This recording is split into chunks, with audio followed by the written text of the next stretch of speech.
see who wants to go first. And during your customer advisory, what were some of the things that specific things that came up that caught you off guard? Well, funny enough, for ours, it was almost the lack of it, not lack of interest, but it wasn't as geared towards, hey, if you could get an app for our mobile devices, we'd love it. And that's the kind of stuff we thought we were going to hear. To be totally honest, a lot of it was a lot of back to basics fundamentals that they ended up really pushing towards. There were some interest. We had checked in some with the website. Do we want, ours was a little behind the times, do we want to get to online ordering, or, where's the real importance? Some of the things they did key in on, and again, it's probably different for every type. Every generation. We had a lot of the owners and a lot of the more, veterans of the business. So they're probably the less users of technology, but it was more along the lines of new product info and how we disseminate information really ended up being kind of the key. It was less of an interest of mobile apps and online order and more about how we can communicate and the ease of doing business is what we really found.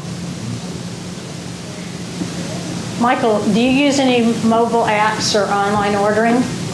Yes, both. Can you tell us a little bit about that? Well, the one thing I do, we use the mobile apps, very convenient for travel because we travel frequently, so we can make all the arrangements from airfare to car rental to motels all online with a mobile app, whereas used to it was calling the office and getting the girls in the office to take care of that information and then having to call us back. Now all that can be done by whoever's in the field or worst case by somebody else, and then they send you a quick text message with all the arrangements.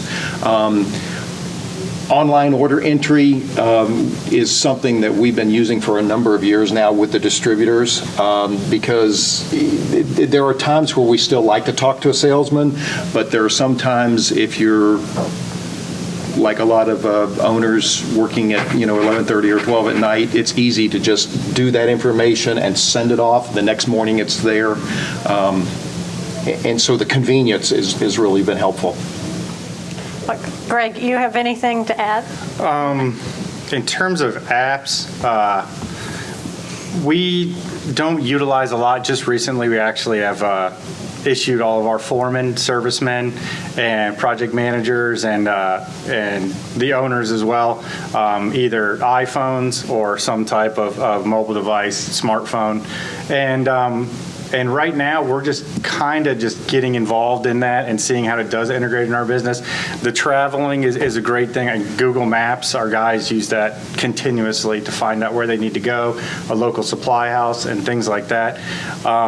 I did do a little research in terms of supplier apps, and I think it's a West Coast company, but Plaid Electric has an app that I did a little research on. It's a free app. If you guys got iPhones, jump on and download it. It's got some very beneficial things that somebody in my position would be looking for our foreman to be able to jump online, find out where the nearest branch is, go online, and they have every piece of material they offer in terms of just commodity items, and you can go on there, see what their stock is at their local branch. You can order it right from the phone.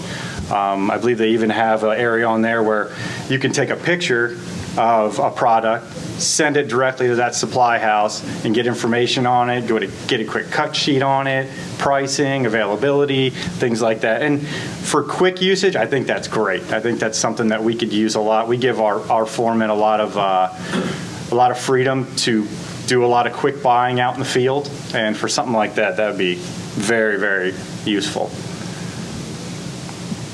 Next question from the audience.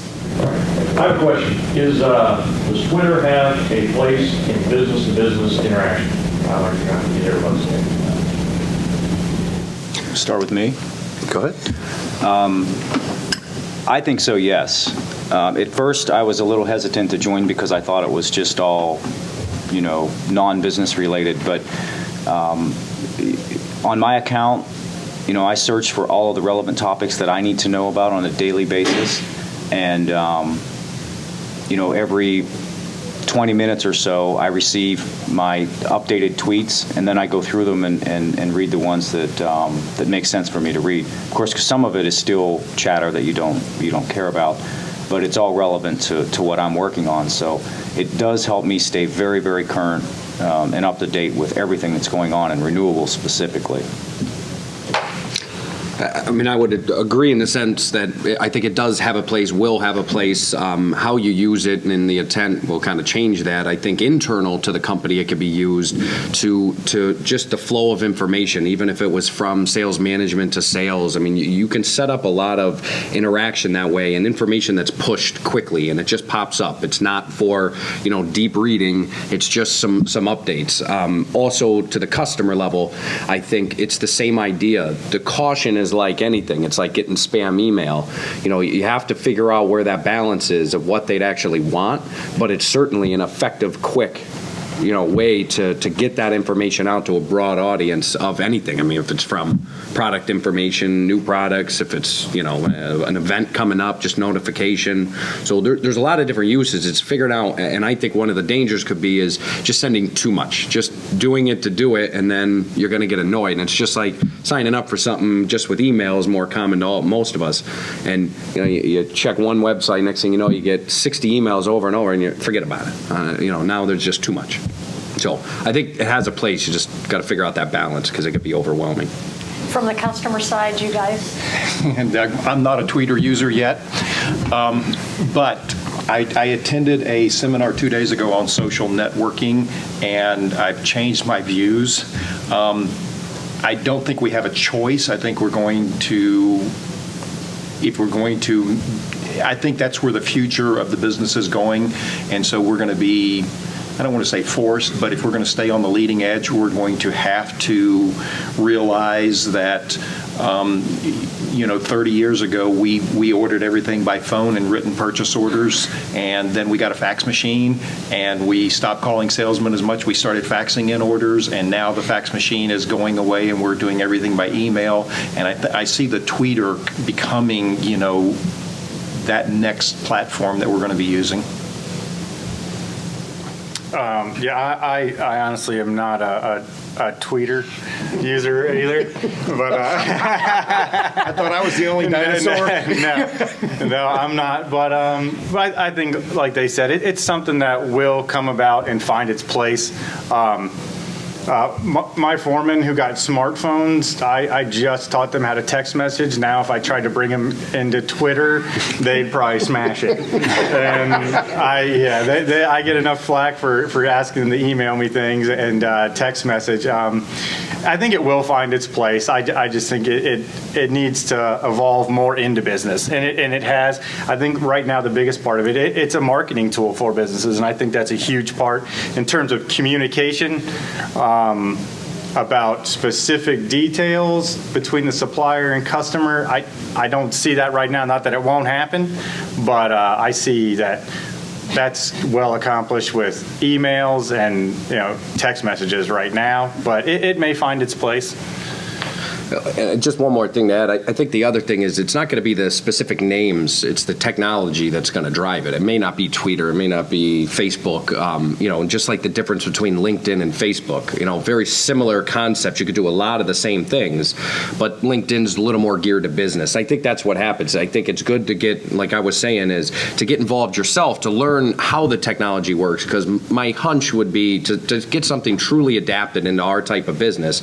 It'll probably have a different name attached with some different features, but at least you'll understand, all parts of that. So, I don't think Facebook itself, yes, we're using it now, but my hunch is that it'll evolve to something else like that.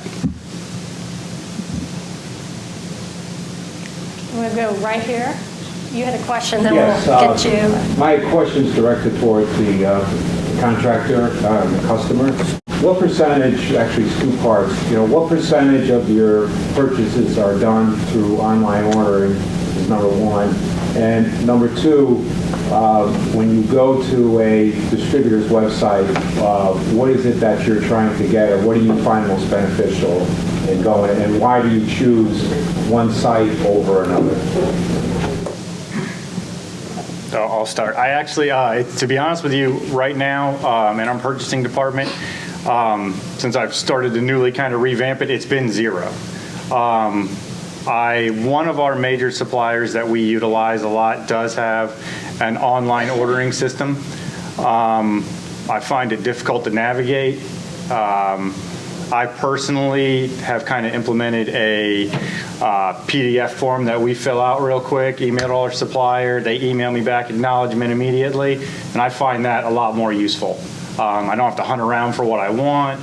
And then for that supplier, if I do need to go online and look at an invoice or look at the order, I can. But yeah, in terms of the purchasing, I find it a lot more streamlined and easy just to email them a quick form of what I need, and then I immediately get a response. We're probably doing about 30% of direct online order entry with our distributors. We're probably doing another 50 to 60% via email, purchase orders that are emailed out. The one thing that I do like, and one of the things I'm looking for in the distributors' online website is easy to use.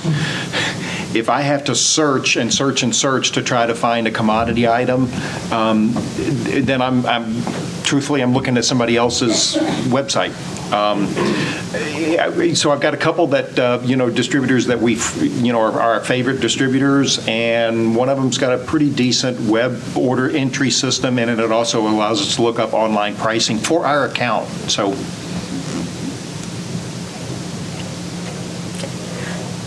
Question for Justin. In your intro, you mentioned the whole ROI issue, and I was wondering if you could expand a little bit more. I think I really liked what you were talking about. If you could expand a little bit more on that, and if you are getting, discussions from the top brass about, really measuring that ROI of the social media efforts. Yeah, and I'm not in our marketing department, so I'll explain it as best I can, but we could definitely talk in more detail about it if you're interested. But I guess the whole issue is, and this question comes up a lot, is what is the ROI of using social media, right? And it does come up from our top management. Should Wesco be involved with a Wesco Twitter account, sending out information on our upcoming trade shows and things of that nature? It's extremely difficult to measure whether or not these people showed up because they received this tweet or a new product that's rolling out, or perhaps a promotion. But how we kind of leave that whole conversation behind us is it's almost an opportunity lost if you're not doing it. And that's really how we measure it at this point. We cannot find any hard numbers to say this is what we're getting from it. So it's more of what would we be missing out on if we weren't. By participating in that space. Correct.